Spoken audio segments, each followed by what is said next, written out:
ഗ്രാമത്തിലെ വെയിൽ പരന്നു കിടക്കുകയായിരുന്നു. വലിയ പറമ്പിലെ മാവുകളുടെയും പ്ലാവുകളുടെയും ഇടയിലൂടെ വീശിയടിച്ച് കുളിർക്കാറ്റ് ഉമ്മരത്തെ ചാരുകസേലയിരിക്കുകയായിരുന്ന മാധവന്റെ മുഖത്തെ തഴുകിപ്പോയി. ഹൃദയത്തിൽ നിറഞ്ഞ സന്തോഷത്തോടെ അയാൾ മുറ്റത്തേക്ക് നോക്കി. അടുക്കളയിൽ നിന്ന് അമ്മ ലക്ഷ്മി ഉണ്ടാക്കുന്ന കട്ടൻ കാപ്പിയുടെയും വറുത്ത മസാലകളുടെയും മണം അന്തരീക്ഷത്തിൽ പരക്കുന്നുണ്ടായിരുന്നു. 3 പതിറ്റാണ്ടിലേറെയായി ആ വീടിൻ്റെ ഐശ്വര്യവും ആധാരവും ലക്ഷ്മിയാണ്. എന്നാൽ വീടിൻ്റെ മുൻവശത്തെ മുറിയിൽ മറ്റൊരു അന്തരീക്ഷമായിരുന്നു. കഴിഞ്ഞ 6 മാസം മുൻപാണ് മാധവിൻ്റെയും ലക്ഷ്മിയുടെയും ഏക മകൻ സിദ്ധാർത്ഥിൻ്റെ വിവാഹം കഴിഞ്ഞത്. വർഷയായിരുന്നു അവൻ്റെ ഭാര്യ. നഗരത്തിൽ ജനിച്ചു വളർന്ന, സ്വന്തം സൗന്ദര്യത്തിലും സാമ്പത്തിക പശ്ചാത്തലത്തിലും അല്പം അഹങ്കാരമുള്ള പെൺകുട്ടി. ഗ്രാമാന്തരീക്ഷത്തിലെ ഈ വലിയ വീടും കാർഷിക പാരമ്പര്യമുള്ള സിദ്ധാർത്ഥിൻ്റെ കുടുംബവും അവൾക്ക് പൂർണ്ണമായി ഉൾക്കൊള്ളാൻ കഴിഞ്ഞിരുന്നില്ല. എങ്കിലും സിദ്ധാർത്ഥിൻ്റെ കെയറിങ്ങും സ്നേഹവും കാരണം കാര്യങ്ങൾ തടസ്സമില്ലാതെ മുന്നോട്ടു പോവുകയായിരുന്നു. ബാംഗ്ലൂരിലെ ഒരു IT കമ്പനിയിൽ ടീം ലീഡറാണ് സിദ്ധാർത്ഥ്. ഇപ്പോൾ വർക്ക് ഫ്രം ഹോം ആയതുകൊണ്ട് നാട്ടിൽ നിൽക്കുന്നു എന്ന് മാത്രം. എന്നും രാവിലെ എഴുന്നേറ്റ് അമ്മയോടൊപ്പം അടുക്കളയിൽ സഹായിക്കുന്ന സിദ്ധാർത്ഥിനെ കാണുമ്പോൾ വർഷയ്ക്ക് അമർഷം തോന്നുമായിരുന്നു. സിദ്ധു, നീ ഇതെവിടെയാണ്? രാവിലെ തന്നെ അടുക്കളയിൽ കയറി നിൽക്കാതെ ഇങ്ങോട്ട് വന്നേ. മുറിയിൽ നിന്നും വർഷയുടെ അല്പത്തിലുള്ള വിളി കേട്ടു. സിദ്ധാർത്ഥ് കൈ കഴുകി മുറിയിലേക്ക് ചെന്നു. വർഷ കണ്ണാടിയുടെ മുന്നിൽ നിന്ന് മുടി ചീകുകയായിരുന്നു. അവിടെ മുഖത്ത് ദേഷ്യത്തിൻ്റെ നിഴലാട്ടമുണ്ടായിരുന്നു. എന്താ വർഷ രാവിലെ തന്നെ ശബ്ദമുയർത്തുന്നത്? അച്ഛനും അമ്മയും ഉമ്മറത്തുണ്ട്, സിദ്ധാർത്ഥ് ശാന്തമായി പറഞ്ഞു. അതുതന്നെയാണ് എനിക്കും പറയാനുള്ളത്. നിന്റെ ഈ അമ്മയ്ക്ക് എപ്പോഴും പണി ചെയ്യണമെന്നല്ലാതെ വേറെ കാര്യമൊന്നുമില്ലേ? എന്നെക്കൊണ്ട് ഇവിടുത്തെ ഈ പഴഞ്ചൻ രീതികളുമായി ഒത്തുപോകാൻ പറ്റുന്നില്ല സിദ്ധു. നമുക്ക് ബാംഗ്ലൂരിലേക്ക് തിരികെ പോയിക്കൂടെ? അവിടെയാണെങ്കിൽ നമുക്ക് നമ്മുടേതായ സ്വാതന്ത്ര്യമാണ്. ഇവിടെ എപ്പോഴും അച്ഛൻ്റെ അമ്മയുടെ കൺവട്ടത്ത്. വർഷ, ഒന്നുമില്ലെങ്കിലും അവർ എന്നെ വളർത്തി വലുതാക്കിയവരാണ്. അച്ഛനിപ്പോൾ പഴയതുപോലെ ഓടി നടക്കാൻ വയ്യ. ഈ സമയത്ത് ഞാൻ കൂടെ നിൽക്കണ്ടേ? പിന്നെ അമ്മ നിന്നെ മകളെ പോലെയല്ലേ കാണുന്നത്? മതി മതി, നിന്റെ ഉപദേശം നിർത്ത്. എനിക്ക് വിശക്കുന്നു. രാവിലത്തെ പ്രാതൽ തയ്യാറായോ എന്ന് നോക്ക്, വർഷം മുഖം തിരിച്ചുകൊണ്ട് പറഞ്ഞു. സിദ്ധാർത്ഥ് ഒരു നെടുവീർപ്പോടെ പുറത്തേക്കിറങ്ങി. ഡൈനിങ് ടേബിളിൽ പ്രാതൽ നിരത്തിയുകയായിരുന്നു ലക്ഷ്മി. 55-ാം വയസ്സിലും ലക്ഷ്മിയുടെ മുഖത്തൊരു പ്രത്യേക കാന്തി ഉണ്ടായിരുന്നു. പക്ഷെ കഴിഞ്ഞ കുറച്ച് ദിവസങ്ങളായി അവർക്ക് ചെറിയ ക്ഷീണം അനുഭവപ്പെടുന്നുണ്ടായിരുന്നു. ഭക്ഷണം കഴിക്കാൻ മാധവനും സിദ്ധാർത്ഥും വർഷയും ഇരുന്നു കഴിഞ്ഞപ്പോൾ ലക്ഷ്മി മാറി നിൽക്കുകയായിരുന്നു. അമ്മ എന്താ ഈ കഴിക്കാത്തത്? ഇങ്ങോട്ടിരിക്കും, സിദ്ധാർത്ഥ് വിളിച്ചു. ഇല്ല സിദ്ധു, എനിക്ക് എന്തോ ഒരു അസ്വസ്ഥം. രാവിലത്തെ കാപ്പി കണ്ടപ്പോൾ തന്നെ വയറ്റിൽ നിന്നൊരു മഷിച്ചുവ അനുഭവപ്പെട്ടു. എനിക്കൊന്നും കഴിക്കാൻ തോന്നില്ല, ലക്ഷ്മി പറഞ്ഞു. അമ്മയ്ക്ക് കഴിഞ്ഞ ആഴ്ചയും ഇതുപോലെ തലകറക്കം വന്നതല്ലേ? നമുക്കിന്ന് തന്നെ ഡോക്ടറെ കാണിക്കാം, മാധവൻ ആശങ്കയോടെ പറഞ്ഞു. ഏയ്, അതൊന്നും വേണ്ട മാധവേട്ട. വയസ്സുകാലത്തുണ്ടാകുന്ന ഓരോ അസ്വസ്ഥതകളായിരിക്കും. വെറുതെ ആശുപത്രിയിൽ പോയി പൈസ കളയണ്ട, ലക്ഷ്മി ഒഴിഞ്ഞു മാറാൻ ശ്രമിച്ചു. അതൊന്നും പറഞ്ഞാൽ പറ്റില്ല, മാധവനെ നോക്കി പറഞ്ഞു. എനിക്ക് നാണക്കേട് തോന്നുന്നു മാധവേട്ട. ഈ വയസ്സാം കാലത്ത് മകൻ്റെ കല്യാണം കഴിഞ്ഞ സമയത്ത് ഞാൻ നാട്ടുകാരുടെ മുന്നിൽ എങ്ങനെ തല ഉയർത്തി നിൽക്കും? മാധവന്റെ കണ്ണുകൾ നിറഞ്ഞു. എന്നാൽ അത് സന്തോഷ കണ്ണീരായിരുന്നു. ലക്ഷ്മി, നീ എന്തിനാ കരയുന്നത്? ഇതൊരു തെറ്റാണോ? നമ്മൾ ആഗ്രഹിച്ചു വാങ്ങിയതല്ലല്ലോ. ദൈവം തന്ന നിധിയല്ലേ ഇത്. ഇതിൽ നാണക്കേടായി എന്തിരിക്കുന്നു? സിദ്ധാർത്ഥ് അമ്മയുടെ അടുത്തേക്ക് ചെന്ന് അവരുടെ കൈകൾ ചേർത്ത് പിടിച്ചു. അമ്മേ, എന്തിനാ വിഷമിക്കുന്നത്? എനിക്കൊരു അനിയനോ അനിയത്തിയോ വരാൻ പോകുന്നു എന്നത് വലിയൊരു സന്തോഷമല്ലേ? അച്ഛൻ പറഞ്ഞതാണ് ശരി, ദൈവത്തിൻ്റെ അനുഗ്രഹമാണ്. എന്നാൽ മുറിയുടെ വാതിലിനടുത്ത് നിൽക്കുകയായിരുന്ന വർഷയുടെ മുഖം ഭയം കൊണ്ടും കോപം കൊണ്ടും വിളറി വെളുത്തു. അവൾ ഡോക്ടറുടെ മുറിയിൽ നിന്നിറങ്ങി പുറത്തേക്ക് നടന്നു. വീട്ടിലേക്കുള്ള യാത്രയിലുടനീളം ആരും ഒന്നും സംസാരിച്ചില്ല. വീടണഞ്ഞ ഉടൻ തന്നെ വർഷ തൻ്റെ മുറിയിലേക്ക് കയറി വാതിലടച്ചു. സിദ്ധാർത്ഥ് അവളുടെ പിന്നാലെ മുറിയിലെത്തി. വർഷ, നീ എന്താ ഇങ്ങനെ നിൽക്കുന്നത്? കാര്യം എന്താണെന്ന് വെച്ചാൽ പറയ്, സിദ്ധാർത്ഥ് ചോദിച്ചു. വർഷ തിരിഞ്ഞു നിന്ന് അവൻ്റെ മുന്നിൽ ക്രോധത്തോടെ നിന്നു. എന്തു പറയാൻ? എനിക്ക് നാണക്കേട് കൊണ്ട് തല ഉയർത്താൻ വയ്യ സിദ്ധാർത്ഥ്. നിന്റെ അമ്മയ്ക്ക് ഈ വയസ്സുകാലത്താണോ ഗർഭം ധരിക്കാൻ തോന്നിയത്? നിന്റെ കല്യാണം കഴിഞ്ഞിട്ട് 6 മാസമായി. നാളെ എനിക്കൊരു കുഞ്ഞുണ്ടാകുമ്പോൾ എൻ്റെ കുഞ്ഞിൻ്റെ ചെറിയച്ഛനോ ചെറിയമ്മയോ ആയിരിക്കും ഈ ജനിക്കാൻ പോകുന്ന കുഞ്ഞ്. അതും ഒരേ പ്രായത്തിൽ നാട്ടുകാരും എൻ്റെ കൂട്ടുകാരും പറഞ്ഞ് എന്നെ ചിരിച്ചു കൊല്ലും. വർഷ, നീ എന്തൊക്കെയാണ് ഈ പറയുന്നത്? സാഹിത്യവും സംസ്കാരവും പറയുന്ന നീയാണോ ഇങ്ങനെ സംസാരിക്കുന്നത്? അമ്മയെ അറിയാതെ സംഭവിച്ചു പോയ ഒന്നാണിത്. അതിന് അമ്മയെ കുറ്റം പറയുന്നതിൽ എന്തർത്ഥമാണുള്ളത്? എനിക്കതൊന്നും കേൾക്കണ്ട. ഈ കുഞ്ഞ് ഈ വീട്ടിൽ ജനിക്കാൻ പാടില്ല. നാളെ തന്നെ അമ്മയെ കൊണ്ടുപോയി അബോർഷൻ ചെയ്യിക്കണം. അതാണ് എല്ലാവർക്കും നല്ലത്. എൻ്റെ കുടുംബത്തിൻ്റെ അന്തസ്സ് കളയാൻ ഞാൻ അനുവദിക്കില്ല. വർഷ കടുപ്പത്തിൽ പറഞ്ഞു. സിദ്ധാർത്ഥിന് ദേഷ്യം അടക്കാനായില്ല. നിന്റെ അന്തസ്സോ? എൻ്റെ അമ്മയുടെ ഉദരത്തിൽ വളരുന്നത് ഒരു ജീവനാണ്. അതെൻ്റെ ചോരയാണ്. അതിനെ നശിപ്പിക്കാൻ ഞാൻ സമ്മതിക്കില്ല. ഇനി ഒരിക്കൽ കൂടി അബോർഷൻ എന്ന വാക്ക് ഈ വീട്ടിൽ പറഞ്ഞാൽ അതിൻ്റെ പ്രത്യാഘാതം ഭീകരമായിരിക്കും.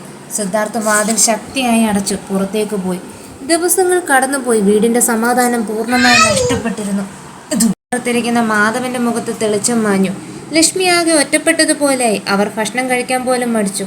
താൻ കാരണം മകന്റെ കുടുംബജീവിതം തകരുകയാണോ എന്ന ഭയം അവരെ വേട്ടയാടി.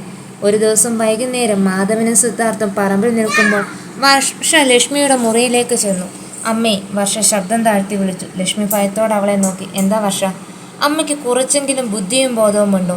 ഈ പ്രായത്തിൽ കുഞ്ഞിനെ പ്രസവിച്ച് നാട്ടുകാരുടെ പരിഹാസം കേൾക്കാൻ അമ്മയ്ക്ക് നാണമില്ലേ? സിദ്ധുവിന് നിങ്ങളോടുള്ള സ്നേഹം കാരണം അവൻ എതിർത്ത് പറയില്ല. പക്ഷെ ആലോചിച്ച് നോക്ക്, നാളെ ഞാൻ പ്രസവിക്കുമ്പോൾ എൻ്റെ കുട്ടിയുടെ ഒപ്പം അമ്മയുടെ കുട്ടിയും കളിച്ചു നടക്കുന്നത് കാണാൻ എന്തൊരു വൃത്തികേടായിരിക്കും. നിങ്ങൾക്ക് ജീവനെ കൊതിയുണ്ടെങ്കിൽ ഈ കുഞ്ഞിനെ ഇല്ലാതാക്ക്, അല്ലെങ്കിൽ ഞാൻ ഈ വീട് വിട്ടുപോകും. ലക്ഷ്മി കണ്ണീരൊഴുക്കി. മോളെ, ഞാൻ വേണമെങ്കിൽ എവിടെയെങ്കിലും മാറി നിൽക്കാം. എൻ്റെ കുഞ്ഞിനെ കൊല്ലാൻ പറയരുത്. ദൈവത്തെ ഓർത്ത് എന്നോടിത് ചെയ്യരുത്. എന്നാൽ പിന്നെ അനുഭവിച്ചോ. വർഷ ദേഷ്യത്തോടെ പുറത്തേക്ക് പോയി. ലക്ഷ്മി മുറിയിലിരുന്ന് പൊട്ടിക്കരഞ്ഞു. ഈ സമയം മുറിക്ക് പുറത്തുനിന്ന് സിദ്ധാർത്ഥ ഇതെല്ലാം കേട്ടു. അവൻ കോപത്തോടെ വർഷയുടെ അടുത്തേക്ക് വന്നു. വർഷ, നീ എൻ്റെ അമ്മയെ ഭീഷണിപ്പെടുത്തുകയാണോ? നിനക്ക് ഇത്രയും ക്രൂരമായ മനസ്സാണെന്ന് ഞാൻ കരുതിയില്ല. ഈ കുഞ്ഞ് ജനിക്കുക തന്നെ ചെയ്യും. അതിന് തടസ്സം നിൽക്കാൻ നീ ആരാണ്? സിദ്ധാർത്ഥ ഗർജിച്ചു. ഞാൻ നിന്റെ ഭാര്യയാണ്. എനിക്ക് ഈ വീട്ടിലൊരു സ്ഥാനമുണ്ട്. ഈ കുഞ്ഞ് വേണമെങ്കിൽ ഞാൻ ഇവിടെ കാണില്ല. വർഷ ശാഠ്യം പിടിച്ചു. എന്നാൽ നിനക്ക് പോകാം. എൻ്റെ അമ്മയെയും ജനിക്കാനിരിക്കുന്ന എൻ്റെ അനിയനെയും തള്ളിപ്പറഞ്ഞ് എനിക്ക് നിൻ്റെ കൂടെ ജീവിക്കേണ്ട, സിദ്ധാർത്ഥ ഉറപ്പിച്ചു പറഞ്ഞു. വർഷ അത് പ്രതീക്ഷിച്ചിരുന്നില്ല. സിദ്ധാർത്ഥ തനിക്ക് വഴങ്ങുമെന്നാണ് അവൾ കരുതിയത്. പക്ഷെ കുടുംബത്തോടുള്ള അവൻ്റെ പ്രതിബദ്ധതയ്ക്ക് മുന്നിൽ അവളുടെ തന്ത്രങ്ങൾ പാളി. ശരി, നിൻ്റെ അമ്മയും കുഞ്ഞും തന്നെ വലിയ കാര്യം. ഞാൻ എൻ്റെ വീട്ടിലേക്ക് പോകുന്നു. ഈ കുഞ്ഞിനെ കളയാതെ ഞാൻ ഈ വീട്ടിലേക്ക് തിരികെ വരില്ല. വർഷ തൻ്റെ ബാഗുകളുമായി ഇറങ്ങിപ്പോയി. ലക്ഷ്മി സിദ്ധാർത്ഥിൻ്റെ കൈകളിൽ പിടിച്ച് കരഞ്ഞു. മകനെ, എൻ്റെ പേരിൽ നിങ്ങളുടെ ജീവിതം തകരരുത്. നീ പോയി അവളെ കൂട്ടിക്കൊണ്ടുവാ. ഞാൻ ഡോക്ടറെ കണ്ടു. അമ്മ മിണ്ടിപ്പോകരുത്. സിദ്ധാർത്ഥ അമ്മയെ തടഞ്ഞു. ഭാര്യ എന്നാൽ സന്തോഷത്തിൽ മാത്രമല്ല, സങ്കടത്തിലും കഷ്ടപ്പാടിലും കൂടെ നിൽക്കേണ്ട ഒരു ജീവനെ കൊല്ലാൻ പറയുന്നവൾക്ക് സ്നേഹം എന്തെന്ന് അറിയില്ല. അമ്മ ഒരു തെറ്റും ചെയ്തിട്ടില്ല. ധൈര്യമായിരിക്കും. ഞാൻ അമ്മയുടെ കൂടെയുണ്ട്. മാധവനും സിദ്ധാർത്ഥിൻ്റെ തീരുമാനത്തെ പിന്തുണച്ചു. അങ്ങനെ ആ വീട്ടിൽ വർഷയില്ലാതെ മാസങ്ങൾ കടന്നുപോയി. ലക്ഷ്മിയുടെ ഗർഭകാലം സങ്കീർണമായിരുന്നു. ഉയർന്ന രക്തസമ്മർദ്ദവും പ്രായത്തിൻ്റെ ദേഹാസ്വസ്ഥതകളും അവരെ തളർത്തി. എങ്കിലും സിദ്ധാർത്ഥും മാധവനും അവരെ ഒരു രാജ്ഞിയെ പോലെ പരിചരിച്ചു. സിദ്ധാർത്ഥ തന്നെ സ്വന്തം കൈകൊണ്ട് അമ്മയ്ക്ക് ഭക്ഷണവും മരുന്ന് നൽകി. വർഷ തൻ്റെ വീട്ടിലിരുന്ന് സിദ്ധാർത്ഥ വിളിക്കുമെന്ന് കരുതി കാത്തിരുന്നു. എന്നാൽ സിദ്ധാർത്ഥ അവളെ വിളിച്ചതേയില്ല. അവൻ്റെ മനസ്സ് പൂർണ്ണമായും അമ്മയുടെ ആരോഗ്യത്തിലും ജനിക്കാനിരുന്ന കുഞ്ഞിലുമായിരുന്നു. മാസങ്ങൾ തികഞ്ഞ് 9-ാം മാസത്തിൻ്റെ അവസാന വാരത്തിൽ ഒരു രാത്രി ലക്ഷ്മിക്ക് കഠിനമായ വയറുവേദന അനുഭവപ്പെട്ടു. മാധവേട്ട, സിദ്ധു! ലക്ഷ്മിയുടെ നിലവിളി കേട്ട് സിദ്ധാർത്ഥം മാധവന് ഓടിയെത്തി. ലക്ഷ്മിയുടെ വസ്ത്രങ്ങൾ രക്തത്തിൽ കുതിർന്നു. വേഗം വണ്ടിയെടുക്കൂ സിദ്ധു! മാധവൻ ഭയന്ന് വിറച്ചു. സിദ്ധാർത്ഥ അമ്മയെ കോരിയെടുത്ത് കാറിൻ്റെ പിൻസീറ്റിൽ കിടത്തി. കാർ താലൂക്ക് ആശുപത്രിയിലേക്ക് കുതിച്ചു. രാത്രിയുടെ അന്ധകാരത്തിൽ കാറിൻ്റെ പിൻസീറ്റിലിരുന്ന് വേദനാ സംഹാരത്തിന് വേണ്ടി പ്രാർത്ഥിക്കുന്ന അമ്മയുടെ കൈകൾ സിദ്ധാർത്ഥ മുറുകെ പിടിച്ചു. ആശുപത്രിയിലെത്തി ഉടൻ തന്നെ ലക്ഷ്മിയെ ലേബർ റൂമിലേക്ക് മാറ്റി. ഡോക്ടർ ശാന്ത ഉടനടി പരിശോധനകൾ ആരംഭിച്ചു. പുറത്ത് മാധവനും സിദ്ധാർത്ഥം ഉൾക്കണ്ടയോടെ അങ്ങോട്ടും ഇങ്ങോട്ടും നടന്നു. സമയം ഇഴിഞ്ഞു നീങ്ങി. പ്രകൃതി പോലും നിശ്ചലമായതുപോലെ തോന്നിച്ച ആ രാത്രിയിൽ സിദ്ധാർത്ഥിൻ്റെ മനസ്സ് മുഴുവൻ വരാനിരിക്കുന്ന പുതിയ അതിഥിയെക്കുറിച്ചും അമ്മയുടെ ആരോഗ്യത്തെക്കുറിച്ചുമുള്ള പ്രാർത്ഥന മാത്രമാണ്. എന്നാൽ ആ രാത്രി അവരുടെ ജീവിതത്തെ മാറ്റിമറിക്കാൻ പോകുന്ന വലിയൊരു കൊടുങ്കാറ്റിൻ്റെ മുന്നോടിയായിരുന്നു എന്ന് അവർ അറിഞ്ഞില്ല. ലേബർ റൂമിൻ്റെ വാതിലിൽ സ്ഥാപിച്ചിരുന്ന ചുവന്ന ലൈറ്റ് കത്തുമ്പോൾ മാധവൻ ഇടനാഴിയിലെ കൈസരയിലിരുന്ന് കൈകൾ കൂപ്പി പ്രാർത്ഥിച്ചു. സിദ്ധാർത്ഥ് ഉത്കണ്ഠയോടെ അങ്ങോട്ടും ഇങ്ങോട്ടും നടന്നു. അവൻ്റെ മനസ്സിൽ അമ്മയുടെ വിളറി വെളുത്ത മുഖവും കാറിൽ വെച്ച് അവൻ മുറുക്കെ പിടിച്ച് വിറയ്ക്കുന്ന കൈകളുമായിരുന്നു. സിദ്ധു, എനിക്കെന്തോ പേടി തോന്നുന്നു. ലക്ഷ്മിക്കൊന്നും വരുത്തരുതേ ദൈവമേ. മാധവൻ്റെ ശബ്ദം വിറച്ചു. ഒരു കുഴപ്പവും ഉണ്ടാകില്ല അച്ഛാ, ശാന്ത ഡോക്ടർ ഉള്ളതല്ലേ. അച്ഛൻ പേടിക്കാതെ ഇരിക്കെ. അവൻ അച്ഛൻ്റെ തോളിൽ കൈവച്ച് ആശ്വസിപ്പിച്ചു. സമയം പുലർച്ചെ 3 മണിയോടടുത്തു. പെട്ടെന്നാണ് ലേബർ റൂമിൻ്റെ വാതിൽ തുറന്നൊരു നേഴ്സ് തിടുക്കത്തെ പുറത്തേക്ക് വന്നത്. അവരുടെ മുഖത്ത് ഭയത്തിൻ്റെ ലക്ഷണങ്ങളുണ്ടായിരുന്നു. ലക്ഷ്മിയുടെ ബന്ധുക്കൾ ആരാണ്? ഞങ്ങളാണ്. എന്ത് പറ്റി നേഴ്സ്? എൻ്റെ ലക്ഷ്മിക്ക്. മാധവൻ ചാടി എഴുന്നേറ്റു.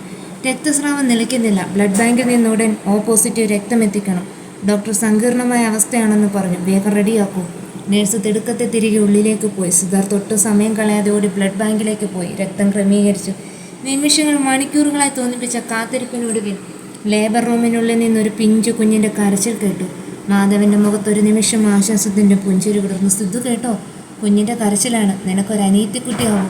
എന്നാൽ ആ സന്തോഷത്തിന് മിനിറ്റുകളുടെ ആയുസ് മാത്രമേ ഉള്ളായിരുന്നു. ഉള്ളിൽ നിന്ന് കുഞ്ഞിനെ പഞ്ഞി പോലുള്ള തുണിയിൽ പൊതിഞ്ഞ് ഒരു നേഴ്സ് പുറത്തു കൊണ്ടുവന്നു. പെൺകുഞ്ഞാണ്. അവർ കുഞ്ഞിനെ സിദ്ധാർത്ഥിൻ്റെ കൈകളിൽ ഏൽപ്പിച്ചു. എന്നാൽ നേഴ്സിൻ്റെ മുഖത്ത് സന്തോഷമില്ല. തൊട്ടു പിന്നാലെ ഡോക്ടർ ശാന്ത ലേബർ റൂമിൽ നിന്ന് പുറത്തേക്ക് വന്നു.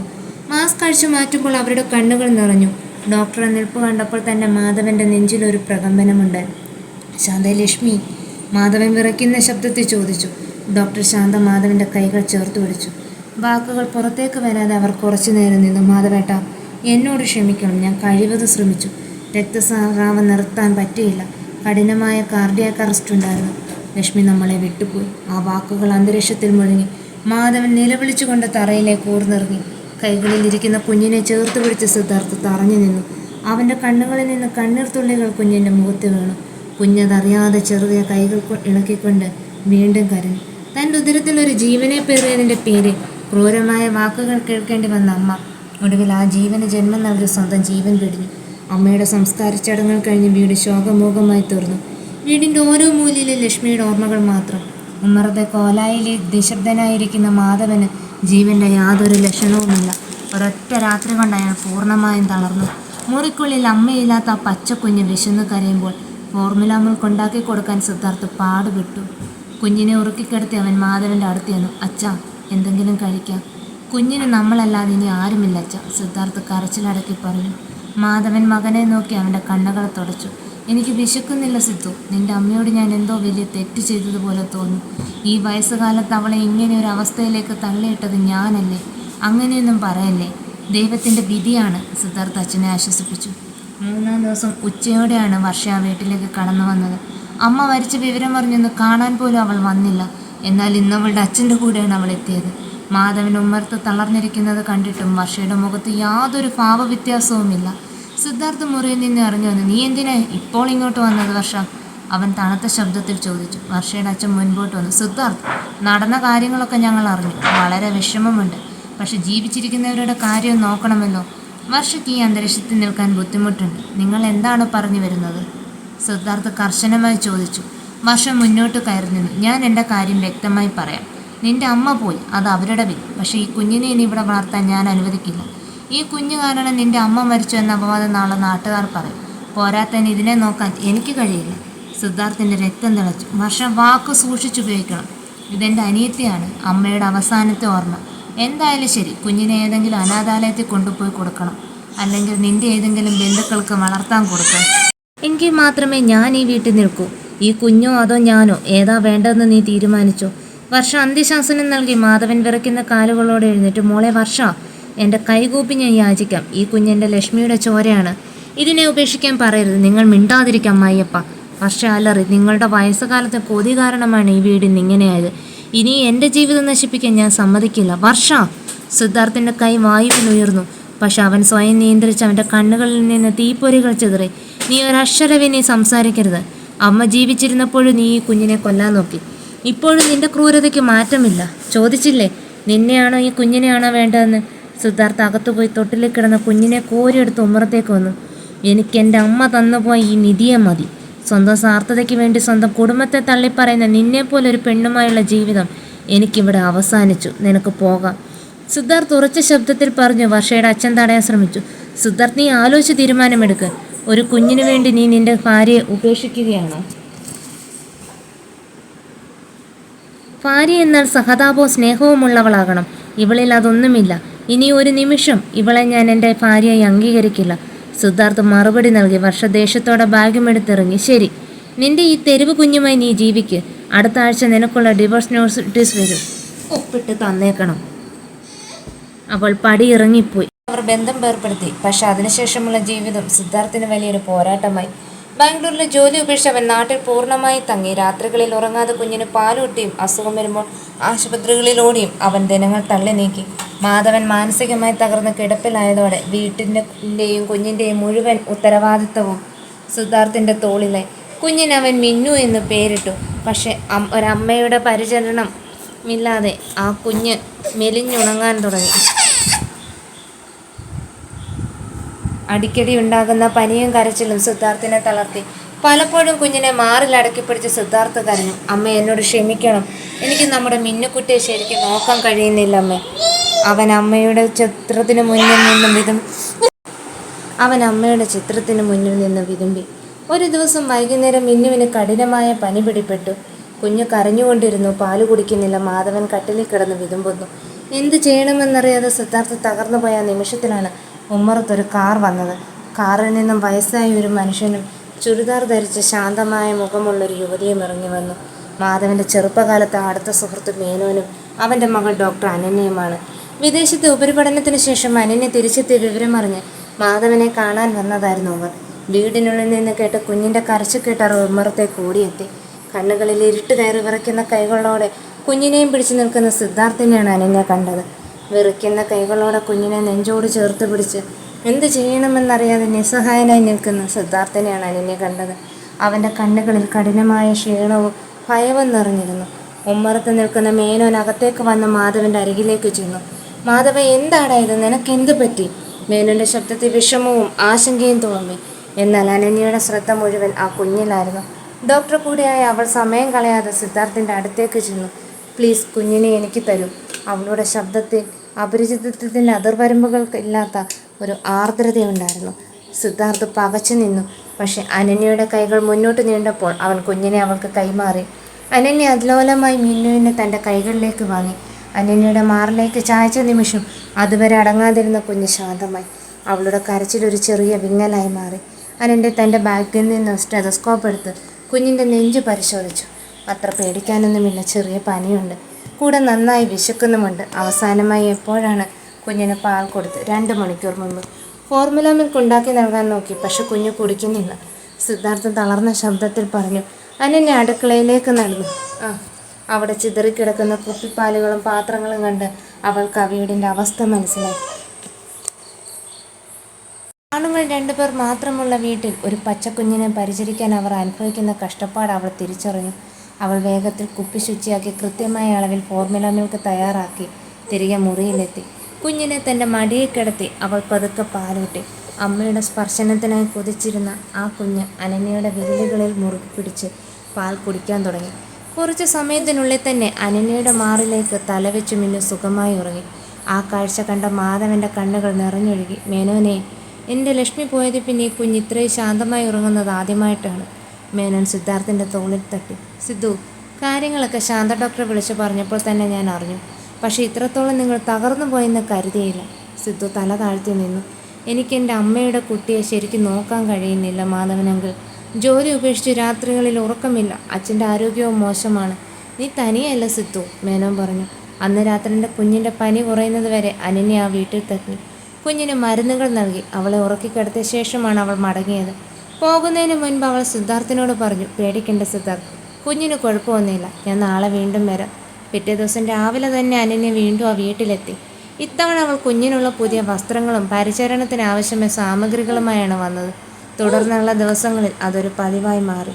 ഡൽഹിയിലെ ഉന്നത പഠനത്തിന് ശേഷം നാട്ടിൽ പ്രാക്ടീസ് തുടങ്ങാനിരിക്കുന്ന ഇടവേളയിലായിരുന്നു അനന്യ. ആ സമയം മുഴുവൻ അവൾ സിദ്ധാർത്ഥിൻ്റെ വീടിനും ആ കുഞ്ഞിനുമായി മാറ്റിവെച്ചു.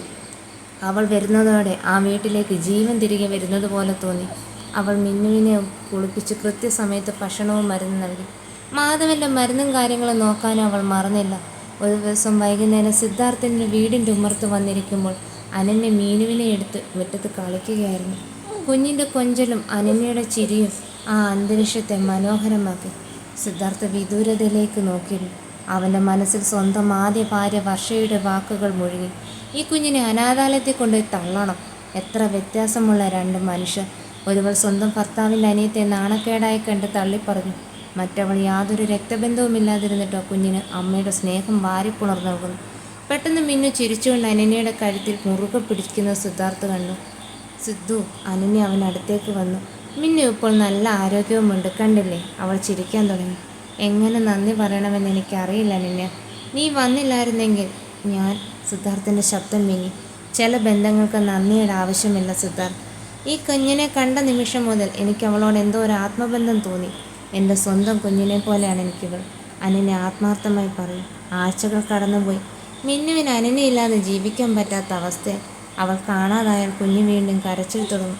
ഇതുകൊണ്ടും കണ്ടുകൊണ്ടിരുന്ന മാധവൻ്റെയും മേനോൻ്റെയും മനസ്സിൽ പുതിയൊരാശയം വിടർന്നു. ഒരു ദിവസം വൈകുന്നേരം മേനോൻ മാധവനെ കാണാൻ തനിച്ചെത്തി. രണ്ടുപേരും ഉമ്മറത്തിരുന്ന് ഏറെ നേരം സംസാരിച്ചു. മാധവ, നമ്മൾ വിചാരിക്കുന്നതിലും അപ്പുറമാണ് അനന്യയ്ക്ക് കുഞ്ഞിനോടുള്ള സ്നേഹം. സിദ്ധാർത്ഥിൻ്റെ ജീവിതത്തിൽ ഇപ്പോൾ ഒരു ശൂന്യതയുണ്ട്. എന്തുകൊണ്ട് നമുക്കിവരെ ഒന്നാക്കിക്കൂടാ? മേനോൻ തൻ്റെ ആഗ്രഹം തുറന്നു പറഞ്ഞു.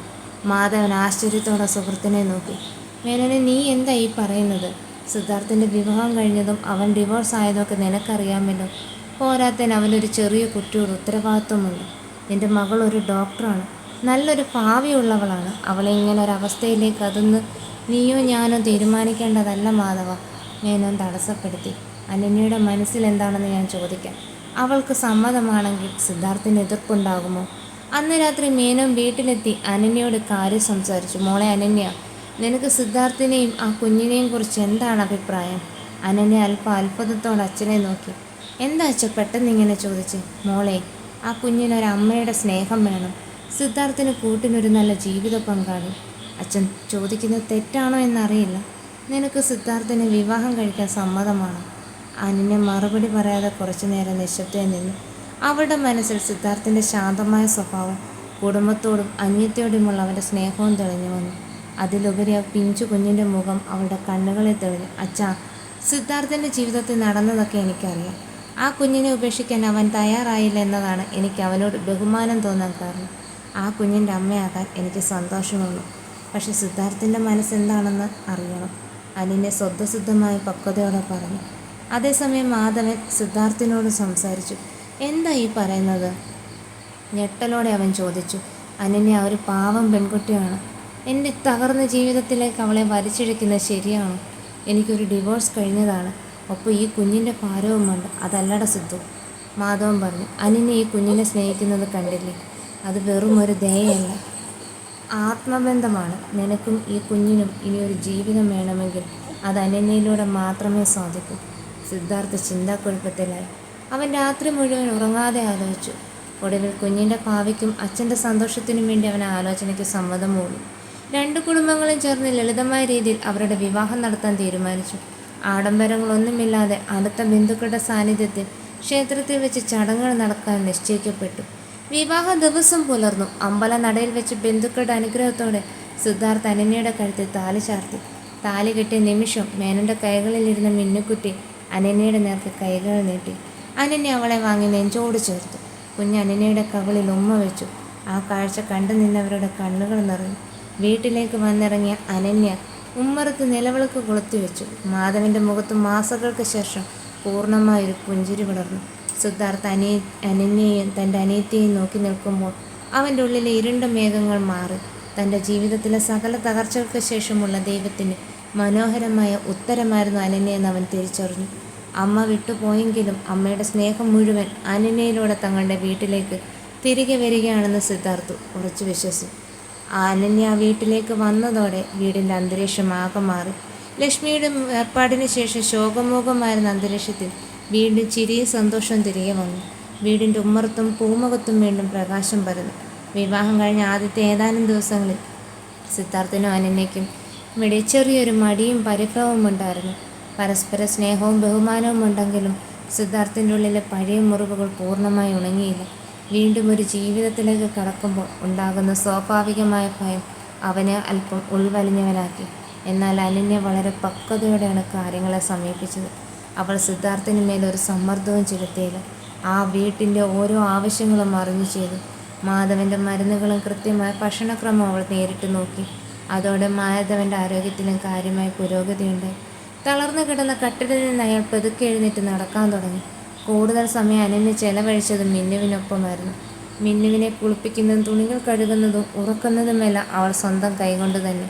ഡോക്ടർ എന്ന നിലയിൽ തൻ്റെ അറിവ് ഉപയോഗിച്ച് കുഞ്ഞിന് കൃത്യമായ പ്രതിരോധ കുത്തിവയ്പ്പുകളും പോഷകാഹാരങ്ങളും ഉറപ്പാക്കാൻ അവൾക്കായി.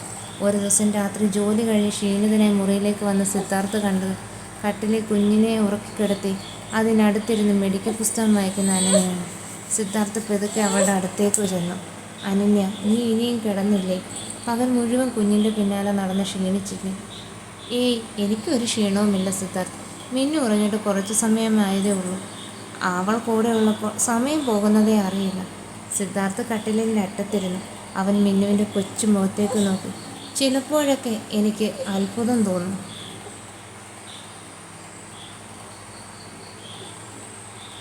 അനന്യ, നിനക്ക് ഇത്രയും സ്നേഹം എവിടെ നിന്നാണ് കിട്ടുന്നത്? എൻ്റെ ജീവിതത്തിൽ മുൻപുണ്ടായ അനുഭവങ്ങൾ വെച്ച് നോക്കുമ്പോൾ പെണ്ണുങ്ങൾക്ക് ഇത്രയും കരുണയും ത്യാഗമനോഭാവവും ഉണ്ടാകുമോ എന്ന് ഞാൻ സംശയിച്ചു. പക്ഷെ നീ എൻ്റെ ചിന്തകളെല്ലാം തിരുത്തിക്കുറിച്ച് അനന്യ." സിദ്ധാർത്ഥിൻ്റെ കൈകൾ മെല്ലെ തൊട്ടു. സിദ്ധാർത്ഥ് ഭൂതകാലത്തിൻ്റെ കൈപ്പേറിയ ഓർമ്മകൾ മനസ്സിൻ്റെ കോണിൽ നിന്ന് എടുത്തു കളയണം. "എനിക്ക് ഈ കുഞ്ഞിനോടുള്ള സ്നേഹം ഒരു ത്യാഗമല്ല, അതെൻ്റെ സന്തോഷമാണ്. വീടും അച്ഛനും മിന്നുവും പിന്നെ സിദ്ധാർത്ഥും, ഇതാണ് ഇനി എൻ്റെ ലോകം." അനന്യയുടെ വാക്കുകളിലെ സത്യസന്ധത സിദ്ധാർത്ഥിൻ്റെ ഹൃദയത്തിൽ തട്ടി.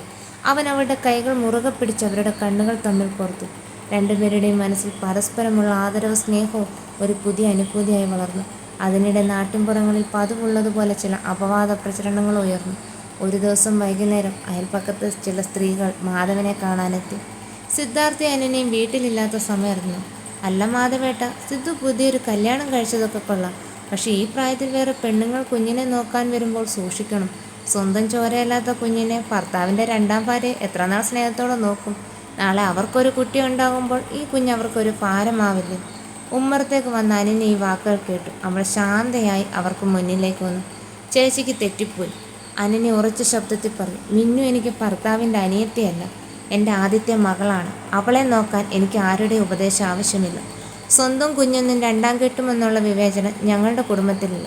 അതുകൊണ്ട് ഇങ്ങനെയുള്ള ചിന്തകൾ മനസ്സിൽ വെച്ച് ഇവിടെ ആരും വിഷം ചീറ്റാൻ വരരുത്." അനന്യയുടെ മറുപടി കേട്ട സ്ത്രീകൾ ഒന്നും പറയാനാവാതെ അവിടെ നിന്നിറങ്ങിപ്പോയി. മുറിയിൽ നിന്ന് ഇതെല്ലാം കേട്ട് മാധവൻ്റെ കണ്ണുകൾ ആനന്ദ കണ്ണീരാൽ നിറഞ്ഞു. അവൻ മനസ്സാ അമ്മ ലക്ഷ്മിയെ ഓർത്ത് പ്രാർത്ഥിച്ചു. "ലക്ഷ്മി, നമ്മുടെ കുഞ്ഞ് സുരക്ഷിതമായ കൈകളിലാണ്." മാസങ്ങൾ വേഗത്തിൽ കടന്നുപോയി. മിന്നുവിന് ഒരു വയസ്സ് തികയുന്ന ദിവസമെത്തി. വീട്ടിൽ ലളിതമായ രീതിയിൽ ജന്മദിനാഘോഷവും മിന്നുവിൻ്റെ ചോറൂൺ ചടങ്ങും നടന്നു. അനന്യയുടെ അച്ഛൻ മേനോനും അടുത്ത ബന്ധങ്ങളും പങ്കെടുത്തു. ചോറൂണ് ചടങ്ങിന് ശേഷം എല്ലാവരും ചിത്രങ്ങളെടുത്തു. പുതിയ പട്ടുപാവാട അണിഞ്ഞ് അനന്യയുടെ മടിയിലിരുന്ന് കളിക്കുന്ന മിന്നുവിനെ കണ്ടപ്പോൾ എല്ലാവർക്കും സന്തോഷം. അതിനിടെ അനന്യയ്ക്ക് പെട്ടെന്നൊരു ചെറിയ തലകറക്കം അനുഭവപ്പെട്ടു. അവൾ മടിയിലിരുന്ന് കുഞ്ഞിനെ സിദ്ധാർത്ഥിൻ്റെ കൈകളിലേൽപ്പിച്ച് അല്പം മാറി നിന്നു. അവൻ ആശങ്കയോടെ അവളുടെ അടുത്തേക്ക് ഓടിയെത്തി. "അനന്യ, എന്തു പറ്റി? മുഖമൊക്കെ വിളറിയിരിക്കുന്നല്ലോ." മേനോനും മാധവനും അങ്ങോട്ടേക്ക് വന്നു. ഒരു ഡോക്ടർ കൂടിയായ അനന്യ സ്വന്തം ശരീരത്തിലുണ്ടായ മാറ്റം തിരിച്ചറിഞ്ഞ് പതുക്കെ പുഞ്ചിരിച്ചു. "എനിക്ക് കുഴപ്പമില്ല സിദ്ധാർത്ഥ്. നമ്മളൊരു പുതിയ അതിഥിയെ കൂടി പ്രതീക്ഷിക്കാൻ തുടങ്ങിയിരിക്കുന്നു." അനന്യ നാണത്തോടെ തല താഴ്ത്തി പറഞ്ഞു. ആ വാർത്ത കേട്ട നിമിഷം മേനോനും മാധവനും സന്തോഷം കൊണ്ട് പരസ്പരം കെട്ടിപ്പിടിച്ചു. സിദ്ധാർത്ഥ് അത്ഭുതത്തോടെയും ആനന്ദത്തോടെയും അനന്യയെ നോക്കി. അവൻ പതുക്കെ അനന്യയുടെ കൈകൾ ചേർത്ത് പിടിച്ച് മറുകൈ കൊണ്ട് മിന്നുവിനെയും നെഞ്ചോടടക്കി. "അനന്യ, എനിക്ക് എന്തു പറയണമെന്നറിയില്ല. ദൈവത്തിൻ്റെ അനുഗ്രഹമാണ് നീ. എൻ്റെ കുടുംബം തകർന്നു പോയെന്ന് കരുതി ഇടത്തുനിന്ന് എന്നെയും എൻ്റെ അനിയത്തിയെയും അച്ഛനെയും ജീവിതത്തിലേക്ക് തിരിച്ചു കൊണ്ടുവന്നു. നമ്മുടെ സന്തോഷം ഇനി ഇരട്ടിയാകും സിദ്ധാർത്ഥ്. മിന്നുവിന് കൂട്ടായി ഇനി ഒരാൾ കൂടി വരുമ്പോൾ അവളായിരിക്കും ഇതിലെ ഏറ്റവും വലിയ ചേച്ചി." അനന്യ മിന്നുവിൻ്റെ കൈകളിൽ ഉമ്മ വെച്ചുകൊണ്ട് പറഞ്ഞു. അസ്തമയ സൂര്യന് ചുവന്ന ആ ശോഭ വീടിനു മുകളിൽ പരന്നു കിടന്നു. ദുരന്തങ്ങളുടെയും അപമാനങ്ങളുടെയും കൊടുങ്കാറ്റുകൾ നീങ്ങി സ്നേഹത്തിൻ്റെ അമൃതവർഷം കൊഴിയുന്ന ആ കൊച്ചു വീട്ടിൽ മിന്നുവിൻ്റെ കളിച്ചിരികൾ ഉറക്കെ മുഴുങ്ങിപ്പോയി.